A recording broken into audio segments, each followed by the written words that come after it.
Welcome, everybody, to our very impromptu town hall. Thank you for joining us. We wanted to honor World Week for Animals in Laboratories. So Mallory and myself, decided that we would do this at all costs because we at least know that it's going to be recorded and that we could share it with everybody after. So my name is Lori Cohen. I'm the founder and executive director of the Beagle Alliance. We are here with Mallory Cormier, which I always am about to say Cormier because that would be the Canadian French way in which we would say your name. And we've had that funny conversation. So welcome, Mallory. Mallory is the founder and executive director of Save the Buns. She has been on a town hall before. We're going to play a little catch up on where she's at. As well, she is a co-founder of Justify, and we will talk about that a little bit too and see where Mallory's at. So as usual, recorded, and we will share the recording later. And welcome, Mallory. Thanks for being here again. So excited to be here today. I did prepare a little presentation because I do well with pictures, and I figured people could appreciate some bunny pictures. So Awesome. I'm going to share my screen and just dive in there. I'm sorry, PowerPoint. So it's also a little different, but going to spring forward with Save the Buns today since we are in spring. And I was going to just briefly go over who we are if you're not familiar with us, how we started, success stories, how it's going, and ways you can help. So Save the Buns is a 501c3 nonprofit. We are an animal rights organization, and our goal is to provide adoption or sanctuary to rabbits who have been impacted by animal testing.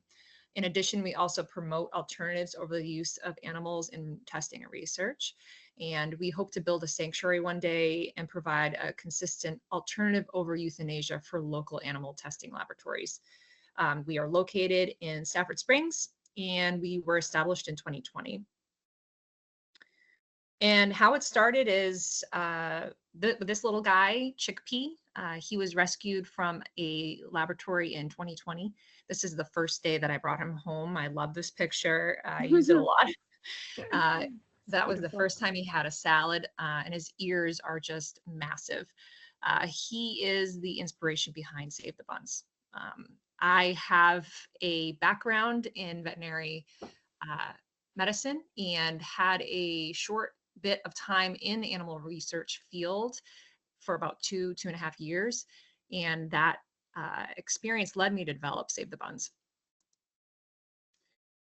Some success stories. So this little guy came after Chickpea. This is Clove. We got him out in 2022. He was destined to be euthanized because of a low weight, which made him undesirable for testing. But we were able to step in and get him a new home. And then these guys, there are 6 bunnies that we were able to be released from a lab: turnip, carrot, ginger, parsnip, potato, and radish. We did a vote online to figure out what kind of animal, what kind of names we should name these guys. And root vegetables won. They were all going to be part of a cardiology study, but they didn't have the right genetic makeup. So instead of euthanasia, we actually connected with a rescue facilitator who worked with the lab as kind of our middleman, and we were able to get these guys out. With this whole process, we were really hopeful that we were going to be able to establish a relationship with this particular lab, and we actually did. Because we got 2 more out from this particular lab. And this is Littlefoot and Shrimp. We just got them out in August of 2024. Same lab, same cardiology study, didn't have the right makeup. And these particular guys, the animal caretakers in the lab actually named them Littlefoot and Shrimp. They were, I think, some of their favorites. They definitely are much more used to being handled, especially Littlefoot. I'm very bonded with that guy. There's a high probability of him being adopted by me, but I have to, I can't keep them all, but he and I are like really bonded. Like it's gonna be hard. But they are available for adoption, if I can let little Foot go. And then our most recent little guy, Onion, he was rescued from an academic animal research facility of this year, March. And he's our first Dutch bunny. So the rabbit breeds that are used in animal testing are the New Zealand white, the big white bunnies, typically with the reddish eyes, and then Dutch Buns, which is this black and white. They kind of look like a little cow. Those aren't as used as the New Zealands, but those are the two breed of choices. So it's pretty exciting to have a different type of bunny. And he was used in this facility for about 4 years. So he actually was our longest used bun. And he's actually one of our most outgoing bunnies. He's got a lot of character, and I was actually surprised. I thought he was going to be really timid, freaked out. He's doing great. Very, very smart. And I tell people it's because he's from university. But yeah, Mallory, yeah. Sorry. So are you able to say, because I've never seen anything but the New Zealand whites in testing, and that's the common photos that people see, but is it safe to say that Dutch bunnies are used more in the educational, or is it a mix, or what are do you even have that information? I don't have that information actually, but I would say they probably would be more used in academia, because that academia is definitely more flexible on what they're doing with animals in general. New Zealand's, I know genetically speaking wise, they've done a lot more genetically wise to them for testing, like, having them be, what's the word, an SPF type rabbit, which means they have like a different type of immune system. They're completely like a clean rabbit, to not exposed to any diseases or genetic issues. I don't know if they do that with Dutches, but yes. So those are the two breeds, and I didn't even think we were really going to run into one, because I don't think they're not as readily used as the New Zealand's. But yeah. So he's doing good. And we're waiting for him to get neutered. He just got his first vaccine, his RHDV2, which is a disease to protect rabbits from wild rabbit diseases in the environment. Even though these guys are not outside, we still vaccinate all our rabbits just to ensure, because there is no cure. If they get it, it is a deadly disease. So he's been vaccinated. He gets his booster in a few weeks, and then neuter appointment should happen in June. And yeah, so we're hopeful to work with this lab again. Because we were actually having a direct contact with this particular lab. So that was really cool. And then how's it going? We successfully raised funds to install the first component of our bun barn. The space has heating. We do need to get cooling. We essentially do have it. We just have to install it, the AC unit. It's going to be a space for those to live in peace and sanctuary, who cannot be adopted, or if they're waiting to be adopted. The next step that we're trying to do for this particular building is raising funds for the attached greenhouse, which will allow us to grow fresh greens for the buns. And it will also be a place that we can let them out to explore. We won't let them all out at once, because there could be a brawl, but we'll be able to kind of open it up for those that want to leap around. Beautiful. Congratulations. That's amazing, because this is part of our catch up. This was only a dream back when we first spoke. So yay, just congratulations. That's amazing. Thank you. Yeah, I definitely think that if you think about it enough, you can kind of manifest it, and that's like my, if I keep thinking about this, I hope it's going to come true. Or if you say that it's going to happen, then I believe that it can. But Yeah. that's just, that's It's, just me. I get it. It's my prayer world. If I pray about it, Yes. then yes. And we're in the middle of hopefully building a place as well that, just as you say, it's not necessarily a sanctuary, but it'll be a stopping zone if somebody's waiting for adoption, et cetera. And it takes a lot of pressure off, especially when you're a foster-based organization and there's weather issues and there's other issues and people can't get to you in time. And then you have these animals that you need to care for. So it's just a special place. It's nice. Yeah, and I keep telling myself too, you and I are very similar in our journeys. I mean, definitely different creatures, but we kind of met and started around the same time, and Exactly. just reminding ourselves that, like, starting small, every step that you take is important. And the space is, I would love to have I would love for this space to be even bigger than what it is, but it's perfect for right now. Yeah. And so we're making it work, and it's safe for these guys. I don't have a big house, so when I did have the last rescue in my house, I was sleeping in the living room, and it was just kind of crazy. So it's good that now they have a little spot. I Yeah. got some plants for the spot. There's a local greenhouse that I got some plants to put in there that are non-toxic. And then it's a picture of Onion doing a little stretch. And then this is also the pen set up. So each bunny will Amazing. have a pen. There's nothing in there right now, but I put some tunnels and things in their litter boxes. But yeah, so that's kind of the Awesome. rundown.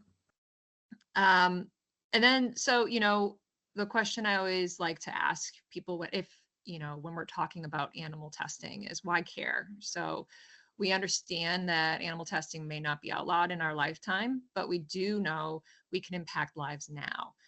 We can't save every rabbit or every dog, in your case, Lori, but we can save some from euthanasia or psychological harm that comes with animal testing. One of our goals, as I mentioned before, is to collaborate with local labs to provide an alternative over euthanasia, which is adoption. This is a picture of a kit in a laboratory setting, and just kind of being restrained in that picture. And then I definitely wanted to touch on, animal testing impacts more than just the animals. This is something that can sometimes be overlooked, but I think it's important to mention, and you'll see in the next slide, I believe, I'll dive in a little bit to, this ties into Justify's mission, but the animal caretakers, veterinarians, and researchers all are psychologically affected. This leads to increased mental health issues, PTSD, suicide, and compassion fatigue. It's a very tough field to be in, and we're all human. There's no way you can go about harming beings over and over again and not being impacted negatively. This picture, I struggle a lot, and I don't like to do shock pictures, in our messaging, but this one's a little bit more tamed. This is a typical rabbit restraint used in a laboratory setting. This is something that I had to use, and I, at one point, refused to use it anymore because I just couldn't do it. It doesn't feel natural. It doesn't look natural. It's definitely not natural for the bunny. It's highly stressful for these guys. And the main purpose of this is to restrain so that they don't hurt themselves on their back. And you can see the plastic piece there is to kind of keep them from kicking, which is a common injury that they can happen. If they kick, they can injure their backs and become paralyzed from that. So they've developed this, and this was back in the 1970s. They developed this type of restraint, and it's still used, and so it gives them access to the face, the eyes, and the ears. So definitely want to mention we can do better. Of course we can. We're a growing society and technology. There are other options out there. We can do better for both the animals and the people in this industry. Justify is something that I co-founded with two wonderful women, and Maddie Krasno is now the executive director leading that. She's really getting this organization, getting its feet on the ground, moving. So I'd always like to mention to them when I'm talking about bunnies, if you or someone who's working in the animal testing field, please reach out at whenwejustify.org. It's basically the whole point of Justify is to create a safe space for people that are working in the industry, to normalize the fact that there are more than the animals are impacted, but the humans are too. And it's a combined effort to try to get this industry to change the ways they're doing things. And I just want to mention too about that is that since we are kind of looking at this as a catch up, it's kind of funny to think, Mallory, that you and I met so many years ago when I was with a different organization in the States, and we have kind of started on our own at the same time. And we had done a post about, we wanted to support and acknowledge the effect that animal testing and research had on the individuals. And all we did was a simple post and said, look, we're not ever going to be an organization that shames anybody for doing anything. And it doesn't mean we agree. It just means we're not taking that route.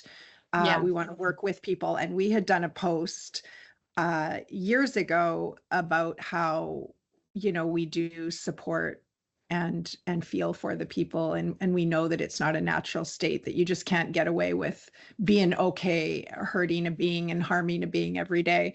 And that's how, and Maddie had actually private messaged us and said, I'm so glad that you did this post. And we started chatting, and she ended up on a town hall. And then you guys got together and she said, oh, maybe we've gotten together with Mallory. Do you happen to know Mallory?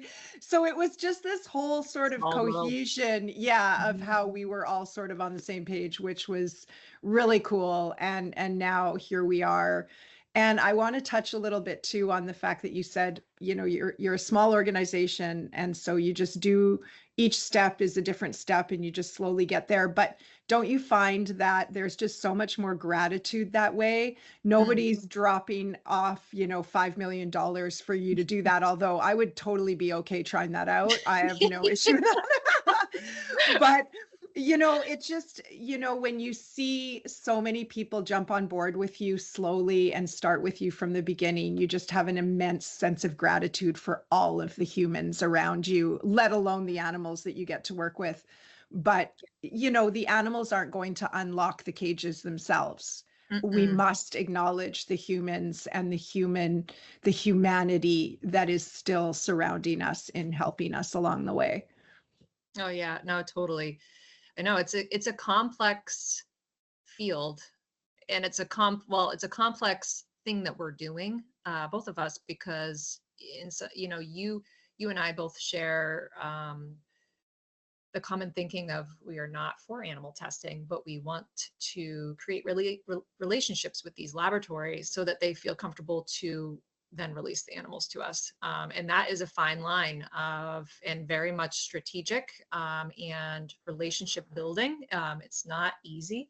The animal testing field also has a huge guard up because of the animal activism that has happened for years.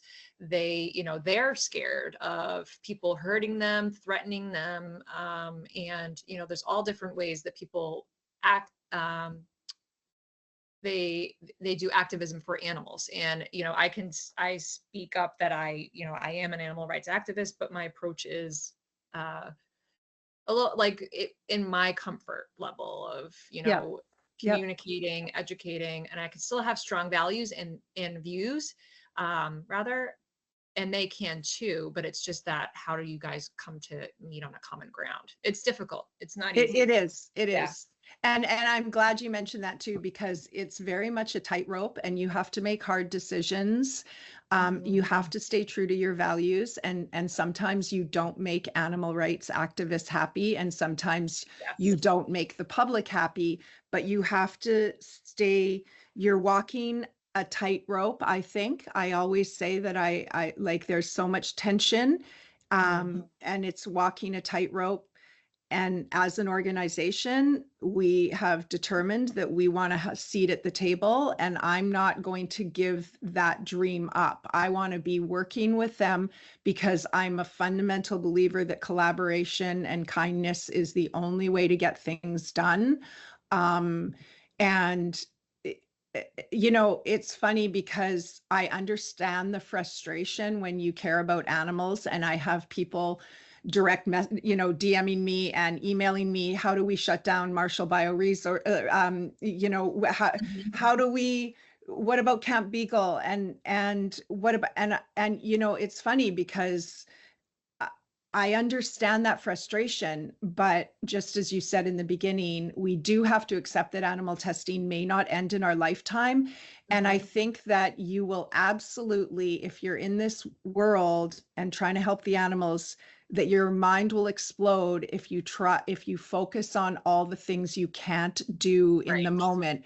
And every one beagle that goes to a foster, I have to remind myself that we did that. We collectively, and I don't mean we, the Beagle Alliance, I mean we collectively, the Beagle Alliance, and all the people who support us, collectively, at the very least on that given day, gave that animal a second chance at life instead of the 16,000, for instance, that are used in Canada. Yes, we're going in that direction, but Yeah. you still have to ground yourself and say, okay, bit by bit, we're saving and changing individual lives, and sort of keep yourself on that level. But it's a tightrope because I don't believe that, I mean, I appreciate the efforts of everybody involved who loves animals. It's just that when you take I think you and I've discussed that when you take the sort of approach that we've taken, it sometimes appears that we're not doing enough. Mm. Yeah, no, it can definitely get overwhelming. And I totally resonate with what you were saying, how it can seem, if you let your mind spiral and you think of I guess, the totality of all the animals and labs, and, you feel kind of like a drop in an ocean, so to speak. But I try to push those thoughts out, because that's going to stress me out, like you're mentioning. I think the moments that you have one-on-one with the animals, like, I get to lay down with one of the bunnies and just know that, like, giving them pets and giving them greens, and have known that they're, in a comfy little spot, and they get to listen to the birds outside. And that brings me a lot of joy. And it brings me back to the passion that I have for this. And I can manage this organization how it is right now. It's small, and I hope that we create more connections with labs, but I'm okay also with just what we're doing now. And I think that that's really good too. So yeah, um, a couple more things on these, and then definitely want to dive into some back and forth banter with you, Lori. But last things, ways to help. You can donate, help organizations who are actively trying to change how animals are used in research, fund alternative medicine. You can adopt. There are organizations out there. They're few and far between, but you can open your home to a lab animal in need. The more animals that get adopted, the more animals who can be rescued from labs. I've been trying to stress that a lot. We have pens right now with Buns in them. If we can move those guys into homes, that will open a space for more guys to come in. And then you can also, if you can't donate, if you're not able to adopt, you can also do your part by shopping cruelty-free and vegan. You drive that market towards compassionate living, one purchase at a time. So that really does make a difference. And we are definitely pro veganism, but we don't, push it on people. It's up to your, what you feel is good for yourself. But choosing a vegan and cruelty-free product is ultimately a very compassionate choice for all animals, not just animals in research and testing. And then this is a picture of Shrimp being a little man. Mid chomp.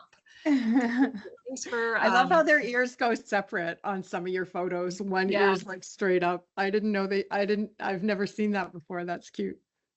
Yeah, we got some of the bunnies, the 6 that we got from that particular lab. A lot of them had kind of Yeah, they were floppy. we didn't really know if it was genetic or if it was from blood draws. Mm, The okay. vet, that like collapsed cartilage can Yeah, sometimes, yeah. but the vet wasn't sure. Could have been either or, but yeah. Thank you. Um, no, thank you so much. I just love I just like having the conversations, and hearing about how far you've come, especially since we've known each other for years. But what about that vaccine? Oh, Because tell me about that. Because I recall that vaccine only came up a few years ago, didn't it? That was something that sort of started in a few states, as I recall, and spread. And then it became really almost scary where we couldn't even place bunnies in a sanctuary without those vaccines. It was very hard to get. So many of the veterinary offices didn't offer them. mhm. How has that vaccine and even that virus spread? Like, how's that played itself out with the buns? It's a given now, isn't it? Well, so there's mixed reviews on it. The disease is called rabbit hemorrhagic disease virus. It's kind of a mouthful, but basically, it's a very quick disease. It causes basically, it's almost like no, I don't really know if I want to say it. It's not good. It's not good. So it ultimately leads to death, and there is no cure. So it is predominantly on the west coast of the Okay. US, and it's gradually come over. It's not as high risk over here on the East Coast where we're located in Connecticut, but there have been cases in New York, which is pretty close to us. Mhm. Um, it was only available, the vaccine at the time when I was living in Massachusetts was not available in that state. So a lot of folks were going to Connecticut. Connecticut had it available. Okay. Now it's more available for people. It is an optional vaccine, but it's kind of like um, the distemper vaccine for dogs and cats, if you can bring it in on your clothing kind of thing. Okay. So even though if you don't have an outdoor critter, you could still bring it in. There's still that risk if you have wild rabbits around. And so we vaccinate our guys just to be on the safe side. They are in the barn, which they're not like, it's not, it's outside, but it's basically like a tiny house out there. And so it's lower risk. But we are just doing it just to be extra safe because the Sure. last Yeah. thing we need is our guys getting sick. Yeah. Um, One thing just to uh, add to that, with our bunnies, their immune systems we've noticed are a little bit different because they've been in a laboratory setting. They're more sensitive, we feel, and susceptible to getting, sick. So that's another reason why if we can do anything to keep these guys healthy Yeah. as long as possible, that's our goal. Yeah. And of course, they're bred into testing, like beagles for the most part. Most beagles are bred into testing. So I imagine they don't have opportunity to build their immune system. They're in a sterile environment, so to speak. Um, how are their behaviors? Does the behavior differ from having I mean, I don't know a lot about bunnies, but the people that I do know that have bunnies have gone to, I guess, a reputable breeder. Um, there's not so many rescue bunnies out there as there are dogs, so to speak, if you know what I mean. So Yeah. how does the behavior differ? Are they, I know when we see the beagles, they do suffer from varying degrees of PTSD and anxiety. They have certain triggers, but of course, they're dogs by their nature, of course, are predators, and bunnies are prey. So Yeah. what's the behavior like? What's the difference in their behavior coming out of a research facility? Yeah, I was gonna say, well, they are prey. They are prey. You called it first. So I mean, I think bunnies in general, you know, they are very sensitive and they take a while to warm up to you. Trust is big for them and working on their terms. So just not forcing a pet or forcing interaction, letting them kind of get used to you. We've had a variety of different personalities. Each of them are different. And some don't even, it's like that nothing even happened. I'm going to be honest with you. Some of them Okay. are like completely fine that we've had, which is wonderful to see. And I love that. Then we have some that are just like, if you touch me, I'm going to, like, I feel like I'm going to die. Like it just, they're so nervous, so spooked, so easily with sound and different things. When we do get a batch of bunnies in, we typically put on like some Zen music to kind of like block out any noise that's unusual for them. So a lot of times they're not hearing outside cars or birds or other things. So put on kind of like almost like a noisemaker that has like calming music. Definitely keep it kind of dark and just kind of give them their space for a while. And then they usually start coming out of their shell in about a couple days. Some right away, immediately. Like one of our rescues, Potato, was ridiculous. He just started eating everything that he could find, which, you know, is wonderful to see for rabbits because that you want them to eat, but you know, a lot of them aren't used to certain foods and things. Sure. And he was just like, okay, down the hatch. I've never seen this before, but I'm going to eat it. So, and then you have one that will stay in the corner for a whole week and not move, and you have to bring the food to them. So it's a variety. It's probably similar with your beagles too, I would assume. Yeah, it's very similar. Well, I think the one thing that they all have in common for sure, and this is something I really have to sort of prepare the fosters for, is that they'll always take a few steps forward and then more back. But usually that is indicative of some sort of breakthrough. So, but it's the back, it's the reversion that the fosters get a little panicky, like, did I do something wrong? You know, I think I'm failing at this, you know, and we have to really make sure that they're supported in that way and realize that that's just part of the process. And it's very similar with people with PTSD as well. There's one trigger, or maybe there's not even a trigger, and you are reverting back, but you know, you've got experience, you're in a safer position, and therefore it's sort of you know, prior to maybe a breakthrough, and they always end up then coming a little bit closer to who they are, and whatever, they sort of leap ahead after that. But that happens a variety of times over a number of years, and so nobody wants to see their dog revert in any way. So, but it does happen consistently. Other than that, some of them are wonderful and they're just friendly and they want to play with other dogs and they're okay with cats. And you're like, wow, this is amazing. And then, of course, just as you say, some, you know, some people have had to take a wagon with, you know, after a month, say they take the dog for a walk and they have to take a wagon with them because the dog will just stop in the middle of the road and just decide, nope, like it's too much. It's overwhelming. We've had people carry dogs home. You know, as I say, finally determined that they're going to take a wagon with them so they can wheel the dog, you know. So it's just, you never know, right? They're all, it just goes to show you that they all have their individual personalities, of course, and they're all different. So yeah. Yeah, totally. Yeah. So what's your 2025 look like? What are your thoughts? What you said, if you think about it, you know it'll happen. So what are you thinking about right now? So it's probably going to take a little bit of time, just like the Bun Barn did. But I really would love to have the greenhouse established for next spring. Nice. So, and that I feel it definitely will not be as much funding to do that. The Bun Barn, you know, there was like the whole insulation, flooring, heating, electric, all this stuff. So that jacked up. I'm hoping that it will definitely be like a predator-proof building. And I've built personally with my dad, actually, predator-proof buildings for the turkeys that I have and the chickens that I have. So thinking of doing that. So I'm hopeful to get the greenhouse ready for spring next year.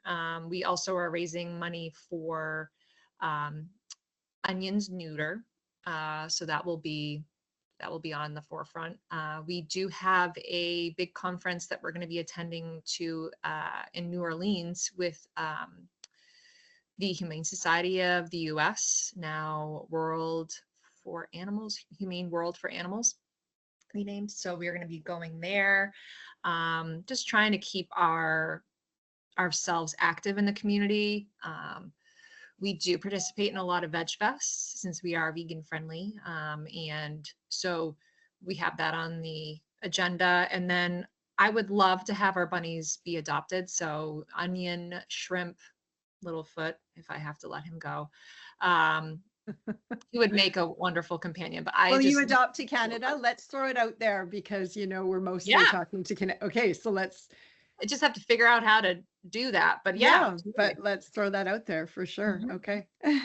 Yeah, so that will open up some doors, and then Awesome. well, meaning if we can get those guys adopted, then we can adopt or rescue some more. Hoping to reach out to both of those labs again that we have partnership with, and to see if they have any more rabbits they can, you know, we can take off their hands. Awesome. So yeah, just keeping steady. That's the goal. Yeah. What about you? Well, before I answer that, what about spay neuter? That's a big deal. Like, just in my experience in the past, that was always a little tricky too. That, you know, it's not like calling up a vet and making an appointment for your dog or cat. That's a specialty. This is a specialty veterinary surgery. Mm-hmm. And Yes. so how does that work? And do all of the, I'm going to assume that you don't adopt out until they're all altered. Yes. Okay. Typically, with the bunnies that we've gotten out, they have to be spayed or neutered by the lab or, by the lab in order to be released because they don't want them to reproduce. Of course. This Yes. particular lab, the academic lab, was a little bit different. So they didn't have an issue with releasing him being unneutered. So this is probably going to be a rare occurrence. I mean, maybe, I don't know, maybe we'll have it pop up again, but yes, we do need a particular vet to do the surgery. It is advised to get a rabbit savvy vet. Rabbits are very sensitive under anesthesia, and they post-op is really important. We had one of our bunnies actually pass away post-op, in the beginning, very, very beginning of Save the Buns. Clove actually had passed away. And what happened? What's the sensitivity? This is truly just a curiosity. In his particular case, so they can either pass away during active anesthesia. They just do not respond. Just like a dog or cat could have a negative reaction to anesthesia, their risk is just higher. So their body cannot metabolize the medication, and they just pass away. This particular guy, he was an older man, and he was getting neutered, and he recovery wise, he just didn't warm up enough. He didn't do well post-op, and he just kind of crashed after that. Oh, I'm sorry. Bunnies are really, really sensitive. So it's just that we found actually, this time around, we found a vet hospital that does post-op care overnight. So they're going to keep. Oh, perfect. So as much as like you can do a lot at home, sometimes you're limited to what you can actually like. If it does go emergent, rabbits, you have to act real quick. Dogs, cats, you have a little bit of a grace period in some ways. You still have to respond very quickly, but rabbits we make a joke sometimes, even though it's morbid, that rabbits just want to die. They're so sensitive. They're kind of like birds. They get scared and pass away. So that's our goal this time around. We found a vet hospital that's specialty exotics for rabbits and birds and other critters, and then they'll watch them overnight. Excellent. Yeah, that's great. I do recall that actually. I recall that every time we had bunnies that needed to be altered, that they always stayed overnight. So that now you've explained it. Yeah, that makes a lot of sense. Yes. Yeah. They're also, you don't fast them. So they have to be eating. Oh, interesting. Okay. For dogs and cats, you fast prior to surgery because you don't want any vomiting. Rabbits don't vomit. So you need to make sure those guys are eating. You want their gut to always be moving. Really? Okay. Interesting. No Yeah, clue. Had no clue. very strange animals. That's why I like They're them. different. They're di they're different. Yeah, they're so sweet though, and I just love what you're doing, and I love how far you've come. It's just amazing. It's awesome to watch and to just sort of celebrate with you. It's been really cool. And we'll keep going. We just keep going. Just keep going. I know. I can't believe, like, talking with you, Lori. It's been a long time since we've chatted, and I was thinking about it, and I was like really jazzed up to do this today. A lot of dreaming and like planning, but not sure where it was going to go. And now look at us. We're I both doing know. the thing. But Yeah. I'm just so happy for you. But sadly, I have to say that nor have we had a connection with a lab per se, because the laws in Canada are, they're not bound by laws in Canada to release to us. And just as you say, they're reluctant. And I've literally spoken with animal care committee members and veterinarians at, facilities, and they say several have admitted that they would like to release to us, but the higher ups are reluctant to work with organizations that are, considered advocates, etc. But patience is a part of all of this. Persistence is a part of it, and because we have a great rescue partner, we're able to help. They can get more dogs out of labs if we help them. And truly, the beagles are the greatest ambassadors. Most of our fosters didn't know that animal testing happened in Canada. And just by the nature of being educated by the dog they've got now, they and the animal become advocates. And so, Yeah. to me, everything's about laying a groundwork. And so hopefully we will in the near future, as you ask what's in store for you, that's the dream, is to work with the facilities. And there's a lot to be said for people confidentially coming to us and maybe getting a dog Yeah. out of a Canadian facility. And obviously we're going to say yes to that. As we do our rescue partners, we're going to help whoever we can. But I admit that our goal really is to sit at the table with them and say, look, this is the alternative here, and we're experienced, and we have a foster base that's growing, and just to have them trust us would be a great thing, as you are, how it feels. Yeah, and I always sometimes forget this, which I don't know why I do, but we do, because I am in the US and you're in Canada, so the laws are different. Mhm. And uh it's tricky. There has been some changes in the US with animal testing laws. Definitely was pushing for trying to get more involved in legislative changes. But I that's not really my, you know, I'm not really that skilled in that area. It's hard for me to understand what's going on, but I know that that is really important to be involved in that, because that's where the real change happens. But I'm curious, does Canada have a law or a bill that could potentially be in place or is in place for allowing facilities to adopt out? Because I know that um, certain states in the US will allow certain animals over the other, like others. Like in Massachusetts, there's the Beagle Bill. They, Right, but exactly. Yeah, no, Andrew's nodding his head, which I'll just state that Andrew is on our board of directors, and as well has been on subcommittees with the Canadian Council on Animal Care. So he's very well versed in this area, and we just chatted about doing a town hall next, with where we're at in that, and that's kind of our next project. But no, and so right now the Canadian Council on Animal Care is the voluntary regulatory body, and so publicly funded organizations, it's in their best interest to follow, and Andrew's typing right now, the Canadian Council on Animal Care, because that way they get government funding. Private facilities can completely ignore the Canadian Council on Animal Care. And there's also a little bit, oh, thank you. Thanks, Andrew. I like to believe Andrew's done it all, so I just pump him up.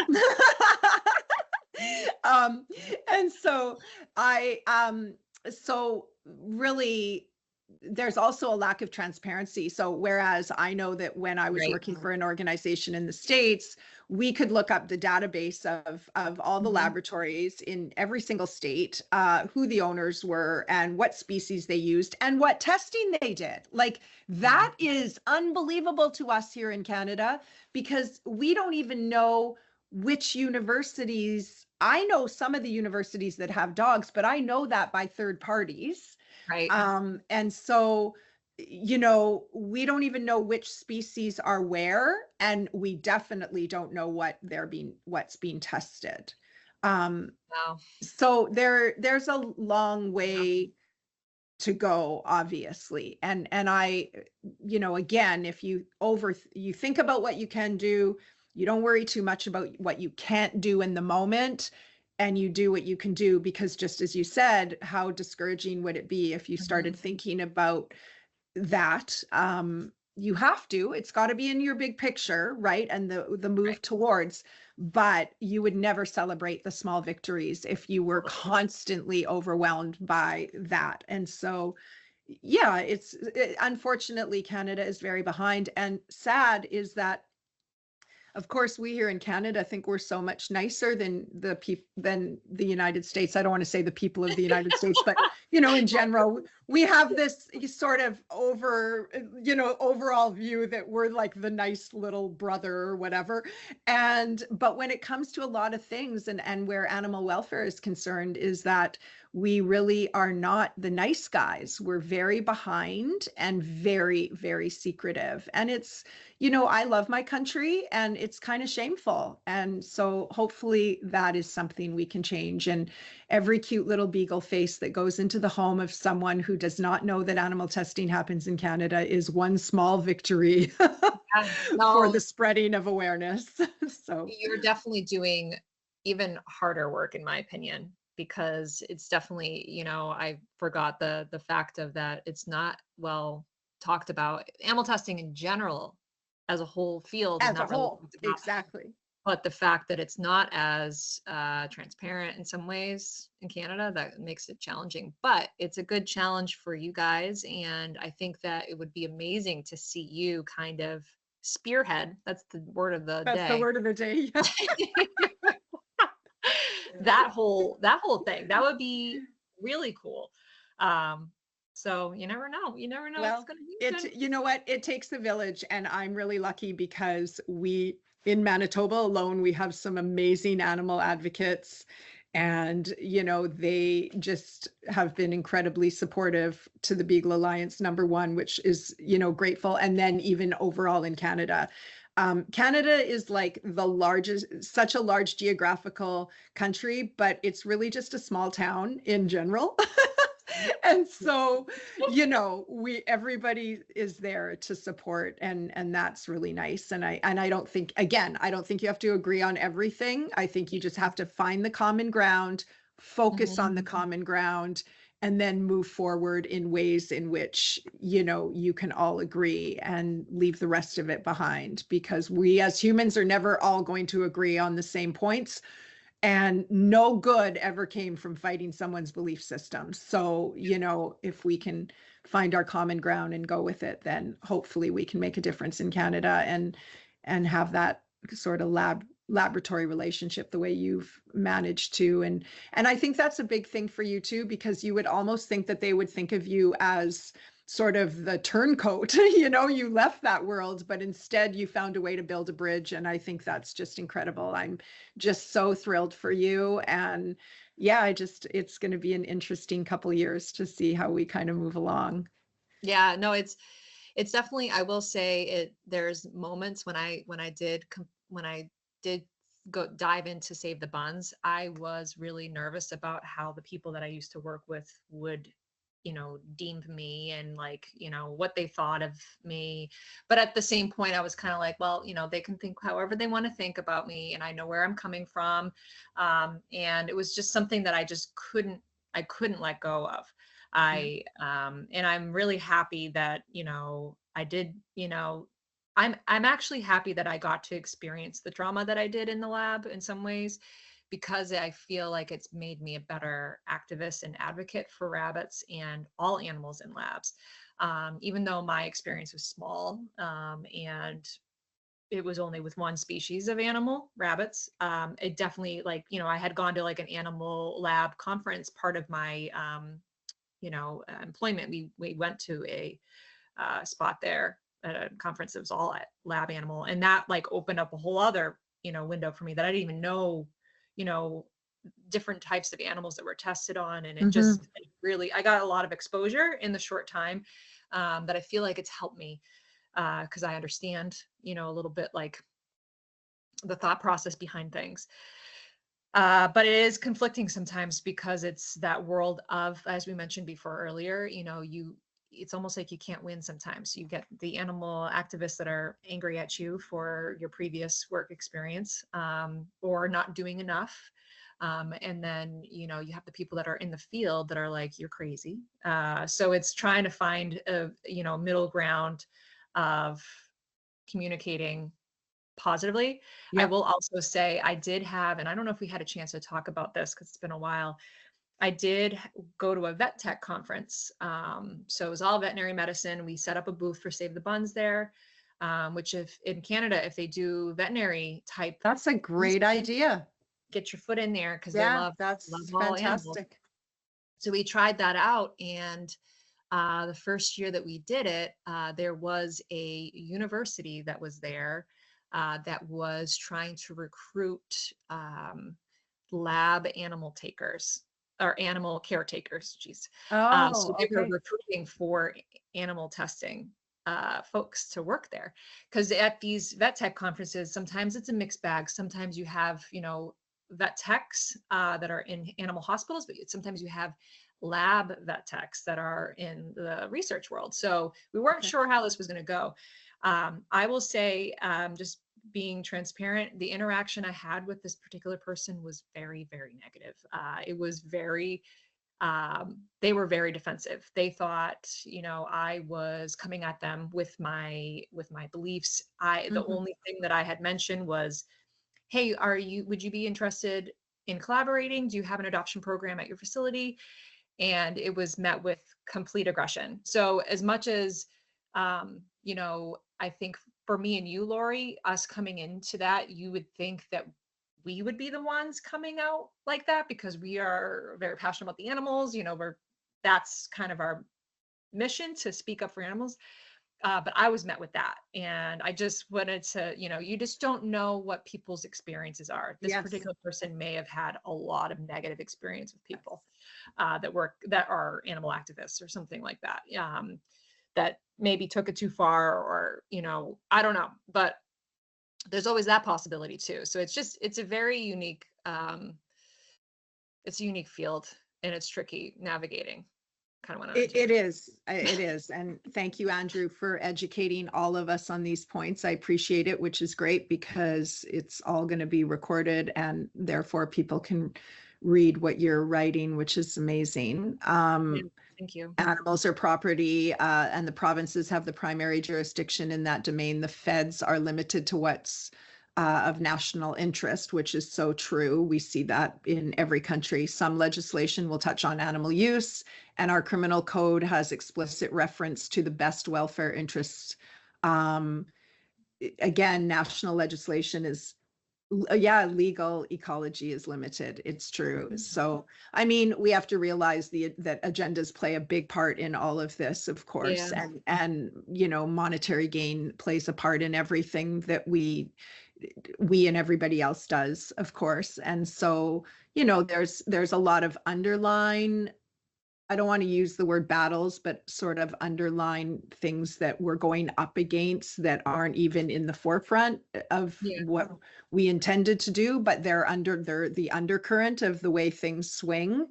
Um, I agree with you in that there's we just don't know people's experiences, and I mean, that's why like everything in life, all we can do is choose how we respond. I mean, we Mhm. have people on our social media all the time, Oh yeah. they should test on whoever they decide they hate at that moment. And Yeah. we just have to remove those comments, because we Mhm. refuse to be a part of those comments. We're not going against anyone. We are for the animals. We're Yeah. not against you. we're Yeah. for. And so if we kind of keep that going, then we can stay on the positive side of conversations where you go, okay, there's so many people, the majority of people that got into research did so for the greater good of humanity, and one must respect that belief system. However, now the way I see it is if people are interested in education, then we know that there's other ways and other ways of using computer modeling and other methods. And so we just say, hey, can you Yeah. please take a look at that? Or are you open to this? Or, we just hope that we're all progressing so that that there will just be less harm in the world on every level, not just the animals. Yeah. No, So it's so true. It's how I always go with like how you want to be treated is how you should treat others. yeah, And so especially with this type of topic where animal testing, involves human health, you have a lot of different people in the field. You have a lot of people that are working to help change. I just wish there was more. I hope that we can come to places where we can collaborate more with every person, because that's yeah, how change happens. agreed. So, 100%. excluding because, this particular person is in the research field, or they're, having that judgment against them, or even vice versa, having judgment on, the way that a rescue does work, it's just trying to eliminate that judgment. And that's also how we try to keep our conversations positive. Yeah. Um, and I did a little bit of venting here today, but truly, truly, we do try to keep things positive. Absolutely. Yeah. Not trying to shock people. We want Agreed. there to be change, and it takes a lot of work, a lot of relationship building, and Yes. good communication. Which Couldn't have said it better. Could not have said it better. And while Andrew is Yes. typing, and of course, Debbie, love you for being here. Welcome. I should have said that earlier. You don't have to go on camera or respond, but if Andrew is typing, Debbie, if you have anything to say, great. We'll kind of close up because Yeah. we're at the hour, but I do want to comment on, treating creatures, people, humans like you would like to be treated. I'm going to end my statement on the note that my goal in life is to somehow have anybody treat me the way I treat my two dogs, who are the most spoiled creatures on the planet. Yes. Somebody look after me the way I look after my dogs. I love that, Lori. Oh, we've got a hand. Yeah. Oh, you've got a hand. Oh, Debbie. Hi, it's been great spending the time with you. I just want to remind everybody that the World Week for Laboratory Animals was April 21st to 27th, and today is the third annual anti-vivisection world protest. So Manitoba Animal Save is going to be part of that, and if anybody's in Winnipeg, there's a sort of Green Party / Earth Day event happening at Vimy Ridge Park this afternoon between 1 and 4. So we're going to sort of do a presentation there about the lab animals. But I've learned a few things today that I can bring up if I'm asked to come and speak. But it's been great spending the time. Yeah, no, thanks, Debbie. We actually did this very impromptu meeting in honor of World Week for Animals in Laboratories. And so I appreciate you bringing that up, because that's kind of why Mallory and I were like, we should do something during that week, and sort of came up with it last minute. So thank you for coming and for every bit of hard work that you do. And I know how the work that you do. So, and Andrew has typed in his, what I'm going to assume is your last comment, because we're going to, we're going to end soon. So thank you for all of your input, Andrew, because, as I said earlier, I feel like Andrew knows so much more than I do and can just contribute in ways that I cannot. So I appreciate it. And hopefully we'll be speaking with Andrew in the next month and a half for some updates on the Canadian Council on Animal Care. And Mallory, let's not leave it this long. Let's catch up personally, professionally, and, just kind of keep up with each other. I know we do on social media, but it is nice to have the conversation. So, yeah. And thank you for all your hard work. I'm so just, you're inspiring and you're working with the labs, and who knew that we would be here, 2 years later. It's awesome. Yeah. Wild. Yeah. Thank you so much for the opportunity to chat with you. course. This is so great catching up, and we'll do this again soon. Yeah, we'll continue to catch up. Absolutely. All right. Thanks, everybody. Thank you. Bye. Bye.